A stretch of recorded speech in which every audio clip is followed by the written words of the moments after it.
Today we are making regular bubble tea using our brown sugar tapioca pearls. Recipe below in the description box. Let's get into the recipe. Let's begin by preparing our tea. In this recipe, I'm using black tea. Tapioca pearls can be purchased online or at your neighborhood grocery store.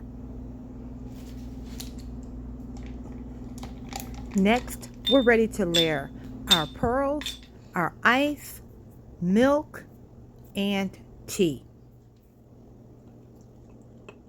Now, if you like this recipe, go ahead and hit that like button, share, comment, and I'll see you next video. Enjoy!